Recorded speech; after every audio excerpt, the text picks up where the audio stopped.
Good news alang sa mga seafarer nga mga taga Bohol. Tungod kay aduna na kaugalingong Maritime Training Center nga mamahimong makabansay-bansay o maka-upgrade sa ilang kahibaw. Gibuksan ang usa ka maritime studies nga labing unang Maritime Training Center sa Bohol nga nahimutang sa Barangay Cambanac sa lungsod sa Baclayon.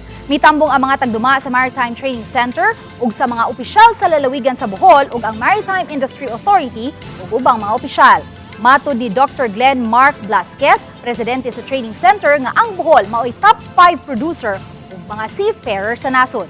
Gipahibaw sa Marina Administrator Sonia Malaluan nga sa miaging tuig 2023 kapin sa 578,000 ka mga Filipino seafarers na nanarbaho sa gawas sa nasod na nagsupply og 25% sa mga seafarers sa kalibutan. Nakatampo usab ang mga seafarers sa panudlanan sa nasod tungod sa moabot sa $6.5 billion na remittance matag tuig.